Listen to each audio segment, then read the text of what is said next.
Good afternoon, everyone. First of all, I would like to thank INCIBE for inviting me here because they always count on me for these events. I have been an inspector in the cybercrime department of National Police Force, and then now I am working at the Cyberattack group by the General Information Police Station.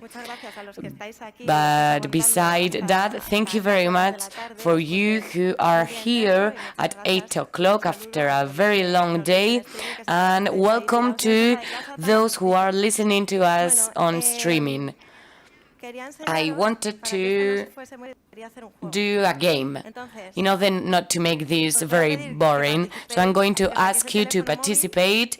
Please, can you access kahoot.in.it and enter that pin? We have a technical profile here, but I'm going to check how much you know about cybercrime and about the National Police Force, about how we work on those crimes. Okay, there is no one accessing Kahoot. Do not worry, I'm going to give you some time to access it. Okay, those are new players.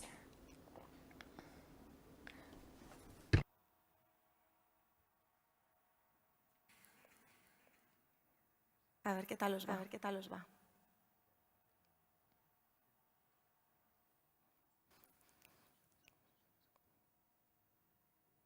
Como todo juego tiene ganador, like everyone, there will be a winner. Let's see who pays the beers.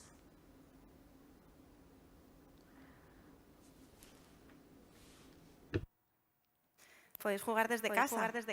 You can also play remotely from your house for those who are seeing us on streaming. Más o menos lo tenéis, por lo menos los que estamos aquí. Okay, are you all in? Shall we start? Okay, let's start.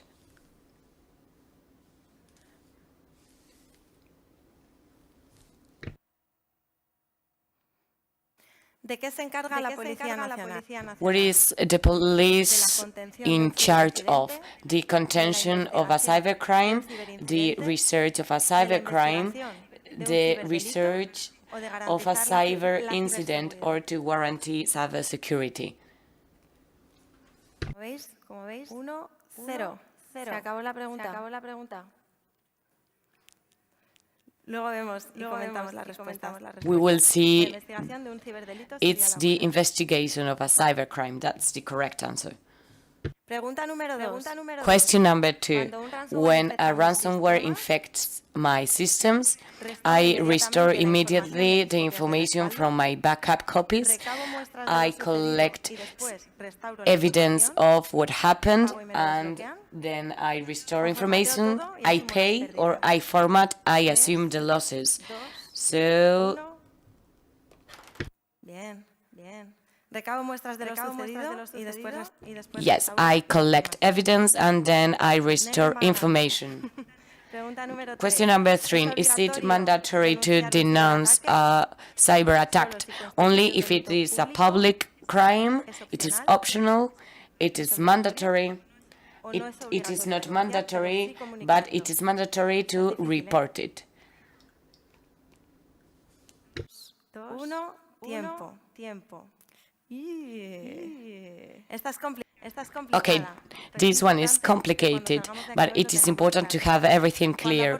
When I report information about this incident, it is enough to send them the commitment indicators. I send all the information I can find in my systems. I tell them what happens, and that's enough. Or I give data related to cybercrime with the technical report.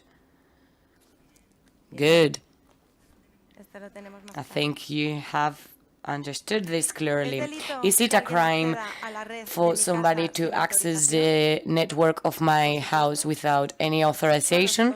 Of course, only if they can access a device, not if they don't have bad intention, or only if they don't vulnerate security breaches.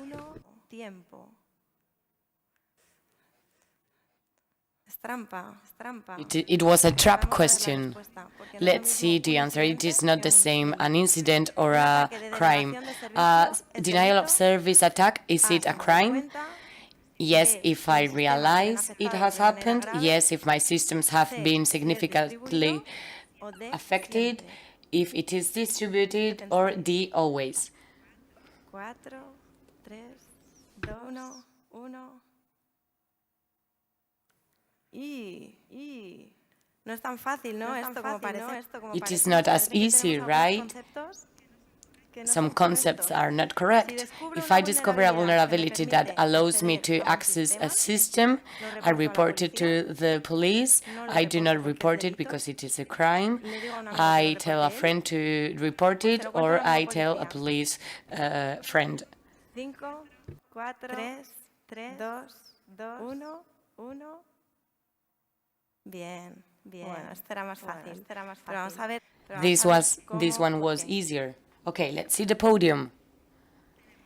The third one is ASR, second is Julius, and the first one is CISSD. Congratulations. So let's dismantle all those myths that we have on cybercrime and cyber incidents.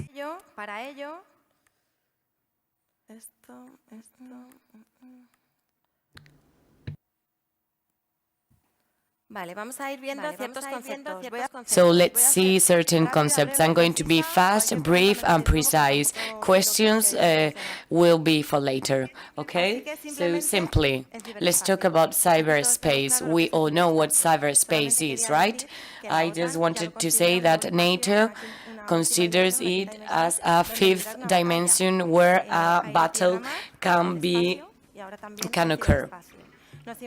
We imagine something like this, but I think we all are aware that it looks like more like this.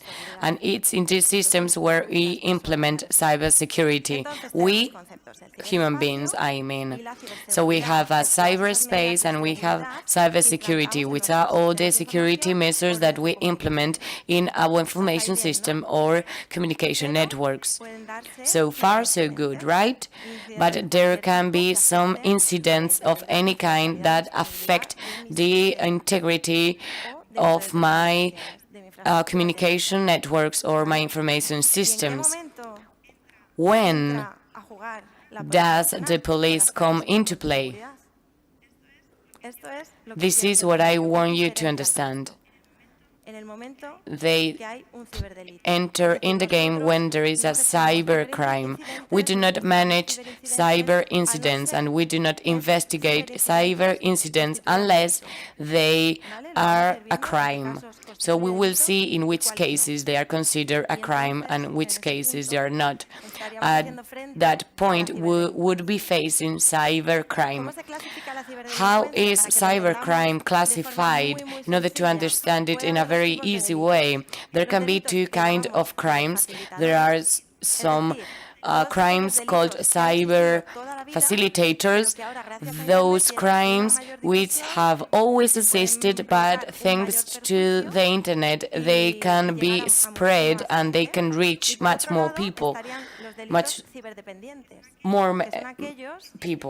And then we have the cyber-dependent crimes, those crimes which do not exist without the existence of internet or other communication networks.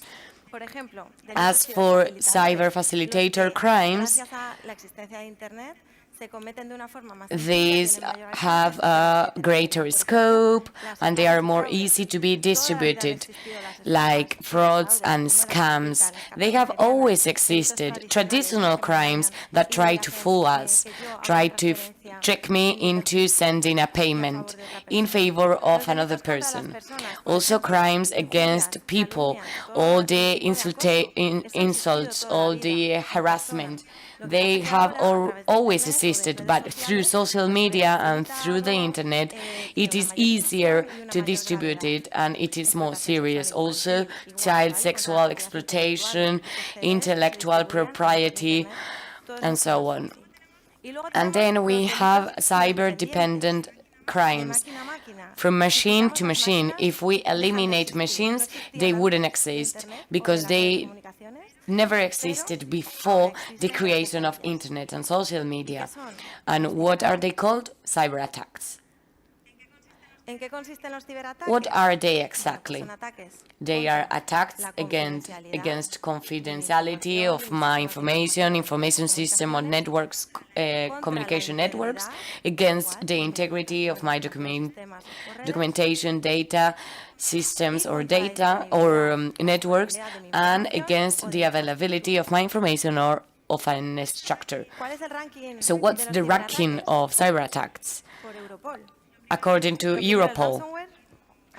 First of all, ransomware, I don't think it is necessary for me to explain what a ransomware is. There are less amount of ransomware, but they are more targeted and they have more consequences. Usually, they happen due to an economic reason, but now there are more sabotage consequences. It is used to eliminate, to delete all the information that I have in my system instead of asking for a ransom to be paid. And then emails and vulnerabilities are the ways of infection. The second one in the ranking is the data compromise. They want financial information, personal data, and credentials in order to commit other crimes or to have some profit, because every data can be sold on the internet. What are the attack vectors which are more common? Phishing, data breaches, and malware. And be careful with insiders. What's that? It is the typical employee of a company who is going to leave and doesn't have a good relationship with the boss. The third one in the ranking is the denial service attacks. These attacks entail normally extortion. This means, for example, attacking a company, or, for example, someone attacking Indra on the election day. Indra was the company in charge of counting the votes. And you can extort Indra and say, for example, either you pay 1 million euros to me or I cannot give you permit to proceed with the counting of votings. So there is a lot of things like that related to attacks. And also ideological attacks are very frequent too. Now that we're having the climate summit, we may have to face some ideological attacks against the system, of course. Then we have the defacement, which it means attacking a web page. It is not as important, but it is very visual and it may have some impact, but the ID systems are barely affected. And then we have other things that are not cyber attacks, that are not cyber dependent crimes, as we've seen before, but which are very important too because they affect many people and companies. This is frauds and extortions. Extortions are basically addressed to companies, and the incidence of these type of attacks is increasing a lot. So what can I do if I'm suffering an attack? Many of you are working on cybersecurity sector and you probably know what to do. But well, first of all, you have to try to detect and contain the attack, mitigate the impact that this may have, and ensuring the business can continue working without eliminating evidence, and this is something I will explain later. And also protecting the system will be the last step. So normally whenever we have emergency in the street, the police goes there in order to solve that emergency. But this doesn't happen regarding cybersecurity. The CRT, the CERTs, are the ones in charge of doing that. We are in charge of doing the police investigation that happens when the incident has been controlled and mitigated. Our work depends on the evidence that has been collected by the forensic team. The technical team needs to do a forensic analysis of the information gathered, and this is why it's needed for information to be gathered. It's also needed to safeguard a custody chain and to draft a technical report. All this information should be given to the police so that the police, this means us, we are able to do an investigation in order to arrest the criminals. And what does it mean, the custody chain? We are between the people, the technician, and the legal authorities. And this is the whole chain. We are working with the technical team that are managing the incidences and the legal authorities that will be in charge of prosecuting the criminals. So, in order for all the evidence to be valid and not to be considered as tampered and to get to know the real flow of an electronic evidence, we would need for you to be careful when gathering information, when gathering evidence, and we need to know who has extracted information at which moment. For example, if I want to access the logs of a web server and that has suffered defacement, for example, I need to know who's going to download the logs, from which specific server. This is helpful for us in order to get to know the infrastructure that you are using and the moment in which you've done that, time and day. All these things must be registered in writing. This is going to be delivered to the police, and the police is going to work with this evidence and with this information, and we're going to be able to obtain evidence and to continue processing the case. And the judge also is going to be able to know where all this evidence comes from. So if we have a ransomware, we cannot delete all the information and restore the backups. No, this is not what we should do. We have to gather all the evidence that we can the right way, writing all the steps, which evidence are being gathered by whom, in which moment, and all this information is going to be given to the police. And, well, of course, afterwards, you will be in charge of restoring the whole system again. Should I notify an incident? Now I'm talking about incidents, not crimes, cyber incidents. In fact, what's the difference between an incident and a crime? For example, if there is a service denial attack in my system, I detect it, I contain it, and that's it, and my website, for example, is still working, that's an incident. You've solved it in the right way, so that's fine, but there was no cybercrime. We're going to see the differences later into depth, but that's just an example. So if I face an incident, do I have to report? Well, we have the NIS directive that was transposed in the Spanish legislation through the Real Decree Law 12/2018, and also the National Guideline of Notification and Management of Cyber Incidents, drafted by the National Cybersecurity Council. What does this national guideline say? Well, it says that there is a ranking, a classification of incidents, and depending on the impact or the seriousness of the incident, I should have to report it or not. It also depends on the company I'm representing. Depending on that, I will have to notify some institutions or different institutions.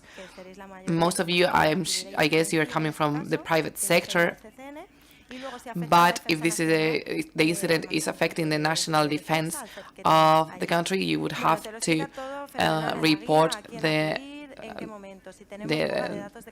respective institution. Also, the Data Protection Agency may get involved in some of the incidents. But why do you have to know about this? Well, if you don't notify, if you don't report these incidents, you may face some fines, some punishment. If you report all this information to the CERT, this CERT, they are going to give us that information. but we would only act when there is a cybercrime, not a cyber incident. And what's a cybercrime? Well, this differentiation depends on the modus operandi and the result produced in a system. For example, regarding cyber attacks against confidentiality, we have a crime which is illegal access to an information system, documents, etc.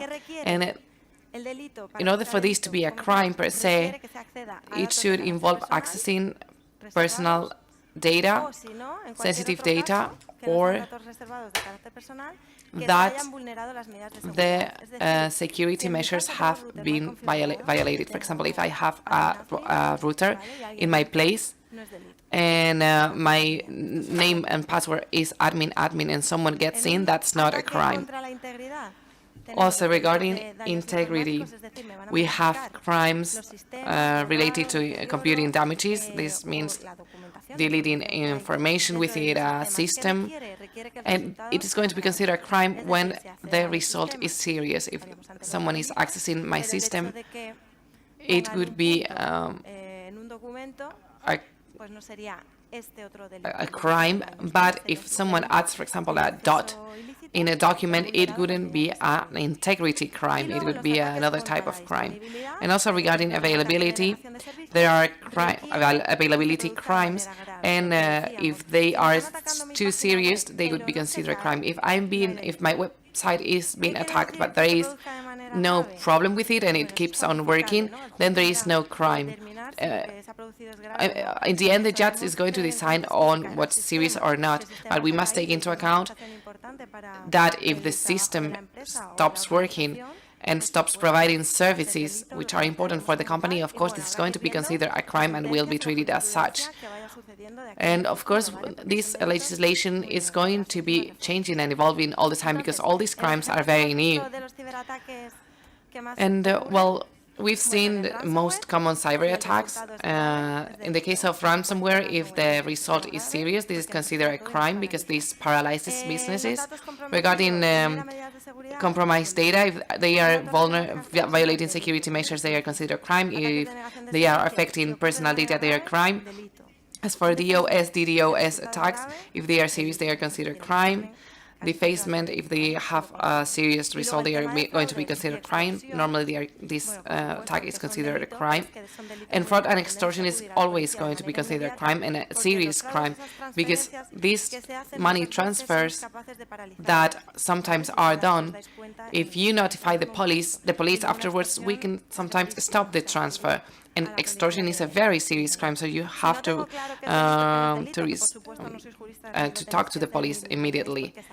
If you are not sure about something being a crime or not, which is something normal because you are not expert in law, you can call this number, the 091 National Police number, and also you can call the assistance line of the INCIBE.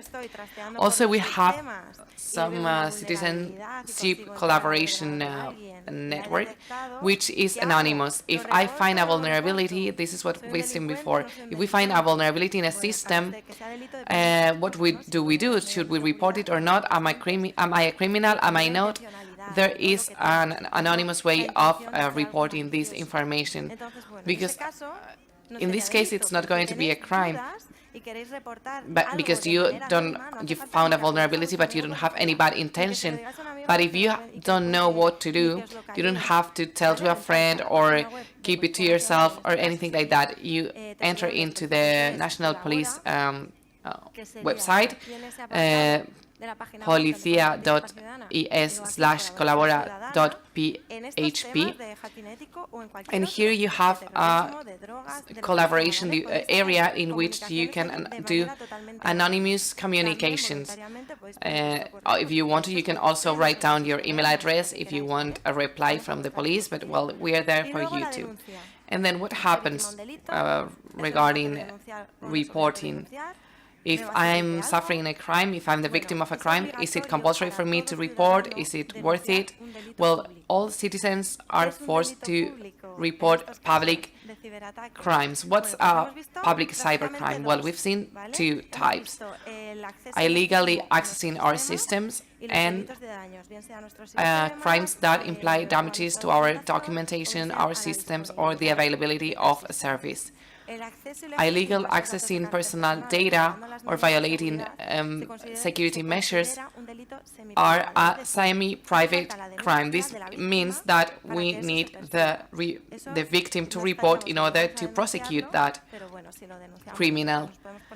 I mean, you are not forced to report that, but if we find this type of crime, we can even call the victim and offer the victim the possibility of reporting. But if it affects a lot of people, if it affects publicly, everybody is forced to report that crime.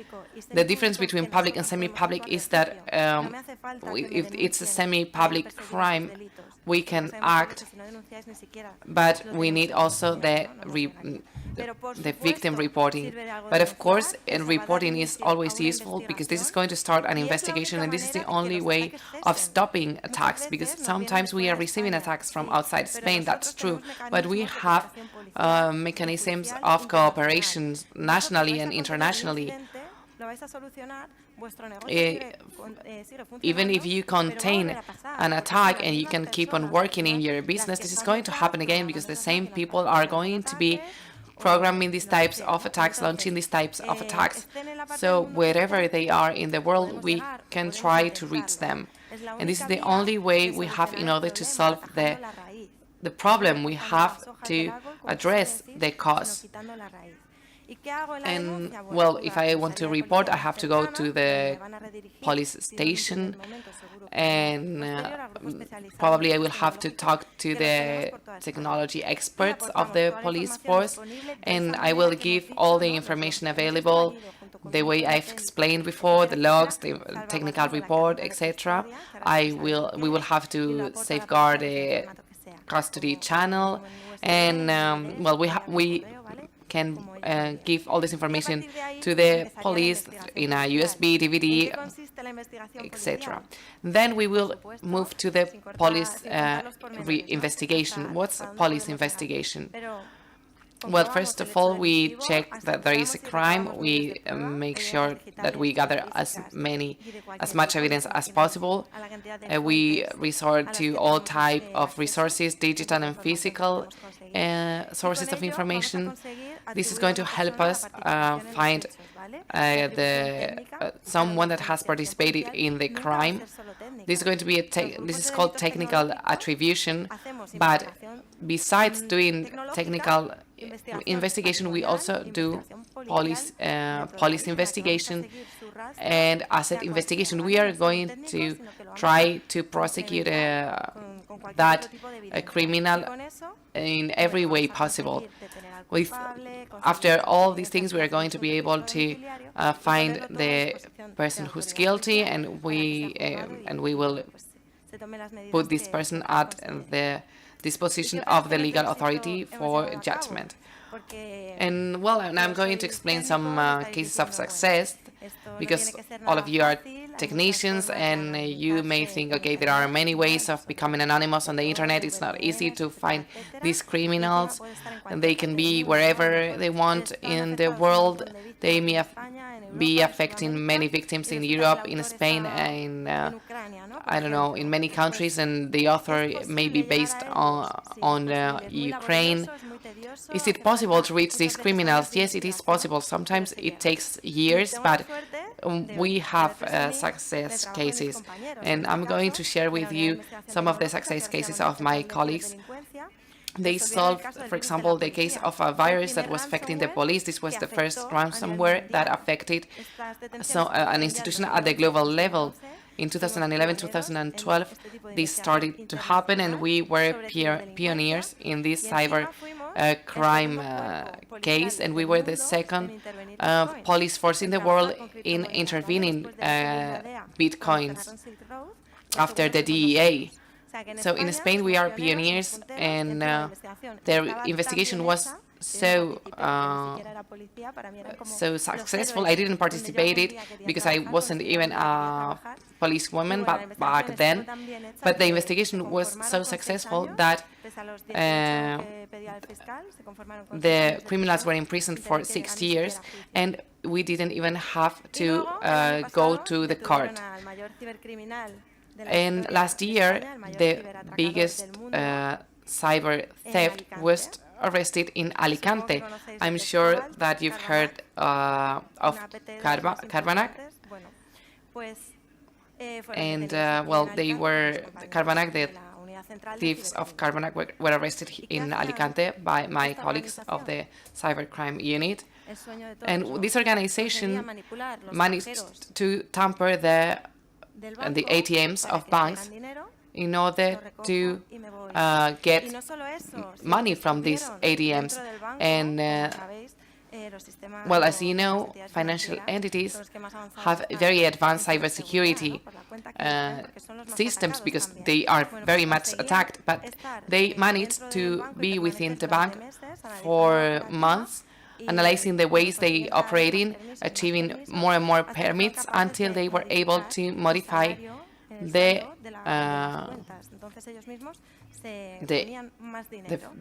income, the amount of money in accounts. They attacked more than 100 banks in 40 different countries, and thanks to police investigations at international level, we could solve this case. So I want you to understand the idea that we managed to get these criminals and that we can do a lot for you. And I want for you to have a clear idea of everything that I've explained. So I'm going to go back to the test that we've done before.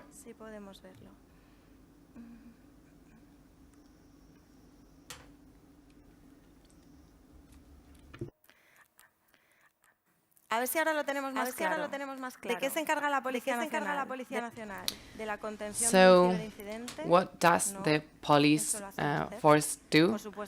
Containing incidents? No, that's what the cybersecurity technical teams, or well, what the third does.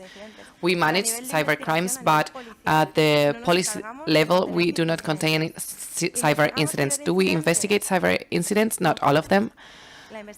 We investigate cyber crimes. We do the investigation of these cyber incidents when they are considered to be a crime. Are we in charge of guaranteeing cybersecurity? No, this is what many of you do, experts in cybersecurity. All of you are guaranteeing the cybersecurity in your companies.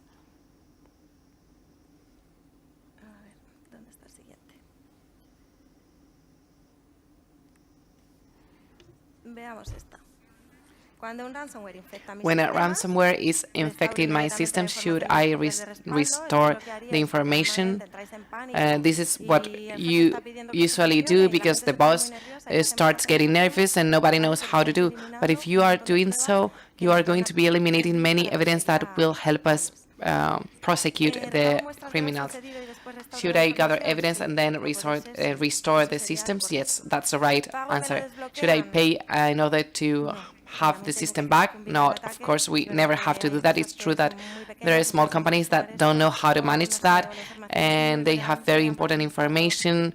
When they cannot use the system and they don't have backups, they do that. But we shouldn't do that because that could be encouraging this type of crimes. Should I format everything and assume the losses? Well, I think that for me that's even better than paying, but well, it depends on the information that you are handling and your losses. In this case, is it compulsory to report a cyber attack just if it is considered as a public crime? Well, this is difficult sometimes for you to know. So if you are not sure, please ask. Call the 091. I mean, if someone accesses my computer and I don't think that my information is so important, maybe I am not going to report it, and that's okay. But if the attack is something that has caused damage to a system or to a service, I should report it. That's compulsory. Let's see the next one. when I give information about an evidence to the police, is it just okay with giving them the indicators? No, it's not enough, because maybe I can get to know where this criminal lives, and maybe I can arrest him, but the judge is going to say, but why is this person the criminal? What are the evidence? So everything needs to be registered. Should I give all the information that I find in my system? No, of course not. Should I tell them everything that's happened and that's enough?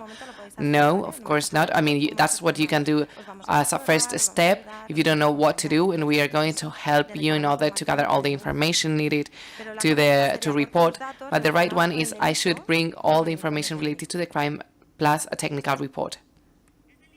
Is it a crime if someone is accessing the network in my house without authorization? Not many people have knew that answer. It is only a crime if the security measures have been violated. And the cyber... And what happens with denial of service attacks? They are always considered a cybercrime. And regarding vulnerabilities, yes, you have to report any type of vulnerabilities that you may find. You don't have to be afraid of that. Well, I think that I'm going to finish now because I think it's quite late. But I want to say something before finishing. As tomorrow is Black Friday, I would like for you to check the newspaper because we've published some advice in order to avoid frauds. Probably you are all internet users, and you are careful and you know how to identify URLs that are malicious. You can identify websites that do not start by HTTP, etc. But these are very specific advices that you must take into account, that you may send to your families, friends, people that do not know that much about e-commerce, so that they are careful tomorrow. So, well, thank you so much for listening to my presentation. I hope that you enjoy the rest of the event because we're going to have very interesting presentations. As you know, you can call us at any time in 091, but I hope you don't suffer a lot of cybercrimes. Anyway, it can happen to anyone. This is why I'm giving you this information.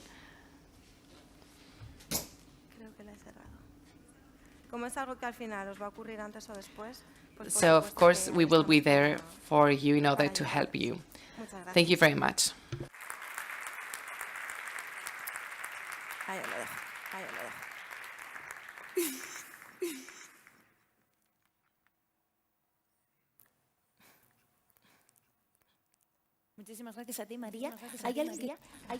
Well, thank you so much. Are there any questions for her? Good afternoon. Sorry, because I arrived a little bit late to your presentation. I would have loved to be here from the beginning, but I would like you to tell me, as a representative of the police force, I think that national legislation is running short regarding the investigation of cybercrimes, because this is not something physical. It's something that is moving from even one continent to another in a very fast way. I've been meeting other police forces and because of my work, and I think that this is complex even to monitor at the European level. So I would like to know how you're working with that, because it is a very complicated issue. Yes, as you're saying, this is something which is changing all the time, but our legal systems is one of the most advanced of the world regarding international cooperation on cyber intelligence. We have a legislation that was updated in 2015, and taking into account the speed of legislation, this is quite new, quite modern. This legislation allows us to do different things that many other countries cannot, such as remote investigation, doing remote investigation through malware, have undercover police forces working in different systems. So these are pioneer laws that even countries of Latin America are copying from us. It is true that the investigation is very complex because of the anonymity measures that criminals can use, but we can reach many places. I'm not going to explain exactly the measures that we are using, but we have a lot of investigations resources that are working, even though the issue is complex and boring, and even though everything needs to be written down in a paper, bureaucracy is also heavy for us. And even that, we managed to do a lot of things to access a lot of information. Maybe even criminals could be shocked by the information that we can access. And the cyberspace does not have borders, and if I want to commit a crime in Spain, I'm not going to do it from Spain. I'm going to do it from a different country. And there are so-called computing paradise that have different legislations and do not provide data, or that do not cooperate with European authorities. So in the end, cybercrime turns into a geopolitical problem related to political, economic interests between different states, different parts of the world, and this is affecting us. But even though, surprisingly, we can reach many places, and regarding child porn, everyone is willing to help, and we can very efficiently prosecute these child pornography criminals. Good afternoon. Well, my question is not related exactly to cyber crimes or cyber attack. It's more related to education. I'm the principal of a secondary educational institution, and we are facing problems regarding phishing, extortion with videos. So could you please explain to me how these crimes are classified and what's the penal sanction, the criminal sanction for that? Because they, for example, sometimes students say they cannot bring me to court because I'm a minor. So I need to have information on that, because I want to explain my students, if you do that, this is a crime, and besides having an educational sanction, you are going to have also a legal sanction, and you are going to face this and this. Well, in the first place, I would like to invite you to send an email to participa@policia.es, because we have people from the police that visit schools and that tries to raise awareness among young people, among students. So, well, cyberbullying, cyber harassment are common cyber attacks in high schools, and this is a crime, of course. We would have to see each case by case, because crime implies that a student needs to modify his or her life because he or she feels a danger. For example, if someone has to cross the street because he or she doesn't want to find an attacker, this would imply that he's suffering from a crime. Other type of crimes are not as well classified. It depends on the judge, but we would have to see case by case, or if there are other crimes related. For example, when we are talking about phishing or accessing profiles, we have to see that case by case. But regarding raising awareness, please send an email to participa@policia.es, but also if there is a crime, you can call 091 in order to talk to the police, and they will give you advice on specific cases. Are there any more questions?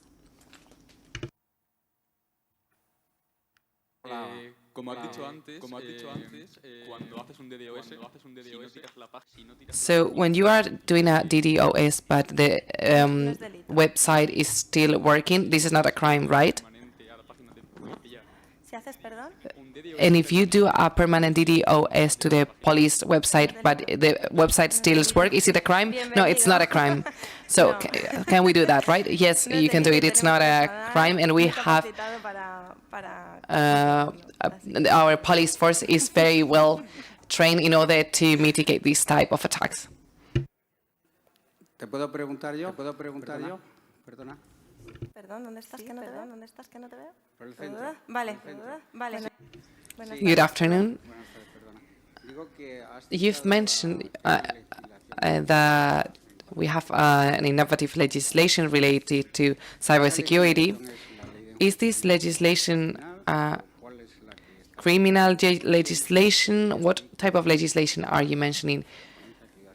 Because in your presentation you've mentioned some specific legislations, but can you explain to me the specific legislation? Well, in criminal law, we have a latest update from 2015, and regarding criminal investigation, which is that the imprisonment law that you've mentioned, the update is also from 2015. Also, regarding the incident notification, we have the NIS directive from 2016 and the transposition of that law into a royal decree law from 2018. But this wouldn't be considered a crime. Notification is beyond, is apart from crimes. And on the one side we have notification, on the other side we have crimes. And when we're talking about crimes, we have the classification of crime from 2015 and the investigation tools from the imprisonment law of 2015. Well, thank you very much. I was wondering what a lawyer could do in these cases, because I've seen that the police is quite efficient, but I was wondering what a lawyer could do in these cases. Well, I'm not going to give you any clue. It's for them to find it out. But, well, in fact, the police is doing a great job. We are pioneers in many of these situations, and it's true that for lawyers it is very difficult to argue with us regarding these issues. Okay. Well, thank you very much. I loved your presentation and the way you've presented this information. 2 days ago, a friend of mine recommended me not to use online banking because they say that there may be a lot of crimes through these banking apps. So do we have to be especially careful? I mean, there are crimes, but we don't have to stop using these apps, because even though we are talking all the time about crimes, technology is giving us a lot of advantages, and we have to feel sure using them. Banking apps usually have a double-step verification. You are sent an SMS whenever you are purchasing on the internet, for example. So, I mean, check the advices that I've mentioned before regarding Black Friday, because they are useful in general. Using prepayment cards is something also, an advice that I can give you in order to purchase on the internet. But it is true that there are applications that steal information from your bank, but there is nothing you can do there. It's not that they are cheating the user through a phishing of a website in which you are introducing your credentials. This is something more specific that is affecting directly the banking app, and that's completely transparent from to the user. This may happen, of course. I mean, people say that there are two types of people that have been stolen and people that will be stolen. And it's true, these things happen, but if we are careful enough, that's okay. I mean, I'm working in this field and I'm very careful, but once I was missing some money in my account. I called there and I didn't do that purchase. So it doesn't just depend on us and how we are navigating, because I may have introduced my credit number in the services of a company in which I used to buy, and then they have suffered a Datagate, and this information now is spread all over the dark web. So, well, using prepayment cards is a good advice, and then if I have access credentials in order to access this e-commerce, I should change these credentials from time to time, maybe every month, every 3 months. And when the app asks to save data, should we do that or not? No, never. You don't ever have to save passwords in the navigator.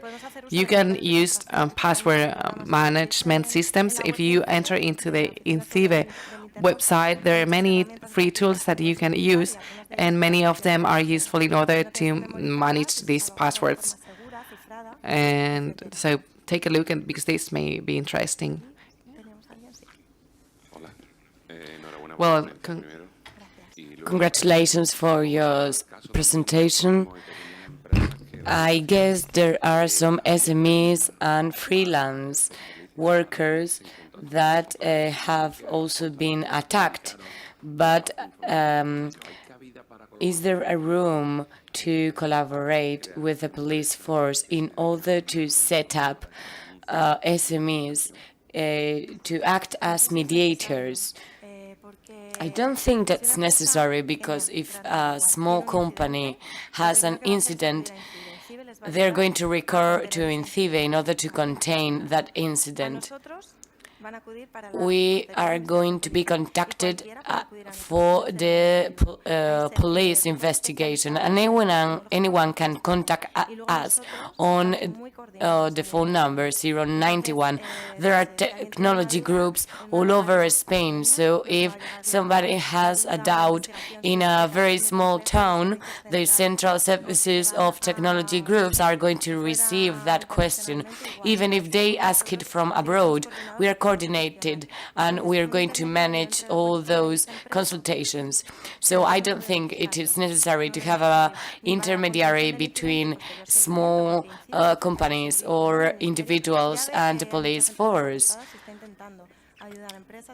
We're trying to help everyone, every citizen, every company, big, small, medium-sized, freelance. We are there in order to help citizens, so I don't see there is room for a private company to act as intermediary. Any other question?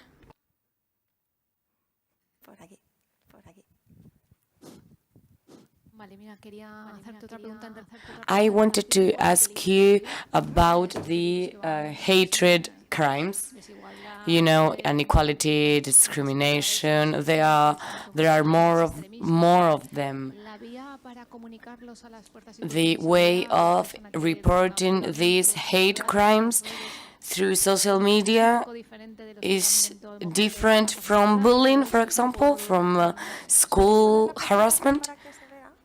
I'm going to show you the presentation once again. I don't know, it could be a hate crime regarding sexuality, regarding religion. Do you have a group specialized in this kind of crime?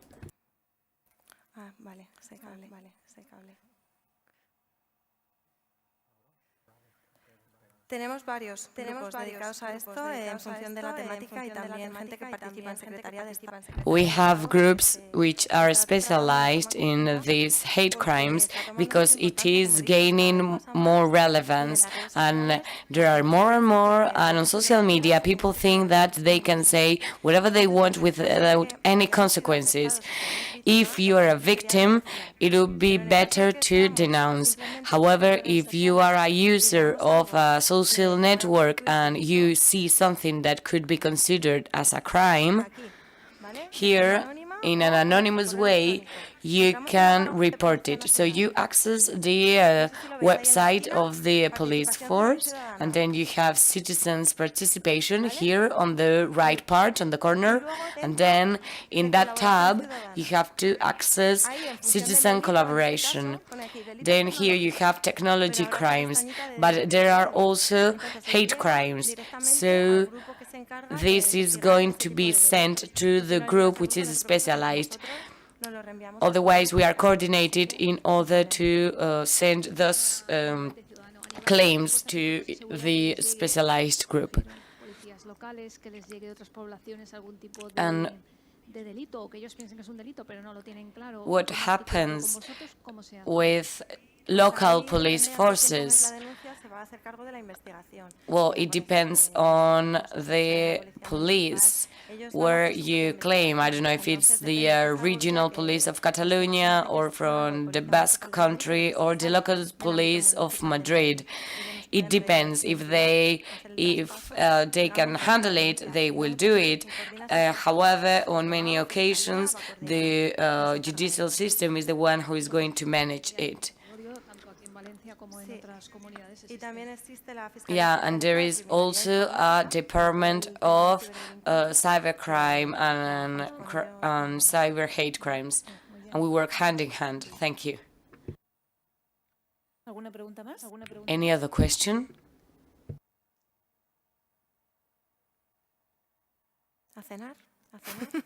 So let's grab something to eat. Thank you very much, Maria. It was